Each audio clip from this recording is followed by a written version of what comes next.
Hello, Advocate. This is Sam Gillespie. I write about politics and real estate for The Advocate. Today we're joined in the Advocate conference room by John Botefuhr, candidate for District 9 of the Dallas City Council. John, thanks for joining us today. Thank you. All right, so we're going to just get right in it.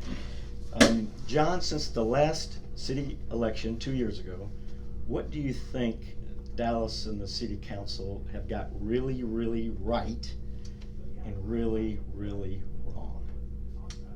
What they've gotten right, I think, is I still believe that everyone down there, even now, truly loves this city, and I think they all try to fight in their own way to keep this the greatest city in the country, in the world.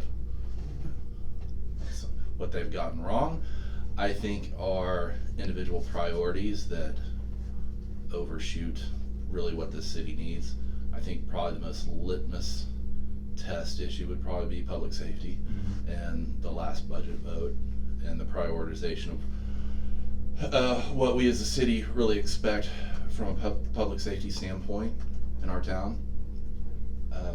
I'd like to see a better representation of District 9 and the total viewpoint of what District 9 has on the horseshoe. Well, my second question is a little bit of a follow-up on that. So, you know, this spring and summer, in the heat of the social justice movement, there was much discussion about defunding the police. We heard that a lot. And then during the fall budget process, the city police budget actually went up from $501 million to $516 million. I wrote about that, an increase of $15 million. So what are your thoughts on that specifically? Well, it's gone up a little bit every year, I believe. But what was done this particular year, which doesn't make sense when you put it that way, that we increased the budget, I think it's being touted $10 more million. Why? What was the point of June 9th asking to have $7 million removed from that for services outside the public safety budget, like a solar power program or a theater and Bishop's Arts? What was the point of asking to defund, which I don't think we all really even now have the solid definition of? What was the point of that at a time when we were in a pandemic, when we do have the highest crime rate since 1998, highest violent crime rate since 1998? What was the whole point of that? It sends a message. It sends a message that we are not putting an emphasis on public safety. Whether we're going to shell game $7 million in and out of the budget, we were in the end able to keep that in, but that was really, really because of some pressure from some people who are backing me in District 9. My treasurer, Mary Poss, Gary Griffith, wrote an op-ed in the Dallas Morning News that really put pressure to keep that money within the public safety budget. But that was not what was initially proposed. Yeah. John, what is your definition? What do you think affordable housing is? And do you think there's a path to that in East Dallas? I think affordable housing is just another bad branding term, kind of like defund. I like to think of more as workforce housing, where we can increase the availability of residences for our first responders, our teachers, our artists, to be able to afford to live in the area that they work in, where we can potentially have a walkable area with our artists and our first responders where they live and breathe in the neighborhoods they patrol, teach, paint.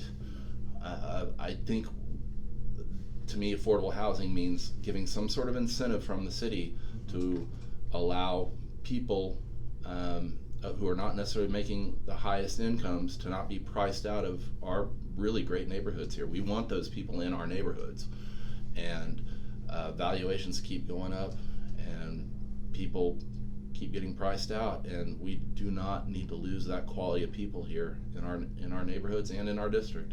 Yeah. So John, the District 9 ferry gives you $10 million tomorrow. What are you going to do with it? $10 million. Not a lot. We need more. Can we get a few more ferries? We got to get the lake dredged. We've got some infrastructure issues. The streets are continually, talk about defunding the police. We have a budget that was voted on by the incumbent that's $50 million less for street maintenance. And that's just to maintain the streets, not to provide any new infrastructure issues. So $10 million, I guess I would cut it in half and put half towards the dredging. We have a study out that's all that's been done. If we can prime the pump somehow to get the city and the state to pony up some, and the federal government to pony up some of the money from them, I'd like to see the lake dredged, and I'd like to just get some of the potholes fixed, really. Okay, John, one more. The Advocate's been covering this potential rezone where the lot and local traveler are currently located. Where are you on that? I'm about half a mile up from there, where my office is. So, where are you on that development? Well, my office is. So I paid a lot of attention to that intersection. In fact, that intersection is probably what got me started into politics in 2014, trying to get that whole intersection redone. But I paid attention to this particular project because of my involvement there.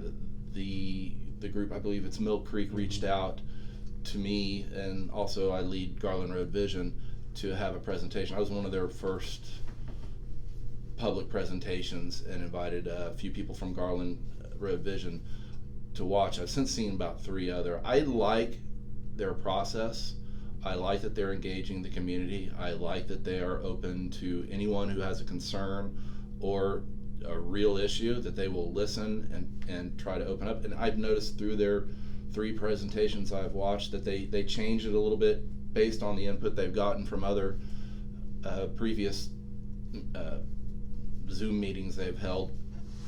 I have not seen a final design. What I've seen is encouraging, that they orient it towards the trail. I'm a big advocate of our trails. I used to be president of Friends of Santa Fe Trail. So I like that they're orientating it towards that, not so much Garland Road in their design. But I haven't seen any real details, and I don't know exactly what the coding issues are going to be presented until I see some of those details. I believe it is coming up at the CPC Commission. Yes. Towards the end of the month. Yeah. So I'd like to read a little more on that to know exactly where I stand. But right now, my stance is that I support their process right now. Okay. All right, John, thanks for joining us here at the Advocate. We want to encourage all the voters to review the candidates and their positions. Election day is May 1st, Saturday. Early voting starts on the 19th, I think. So get out there and vote. Thanks.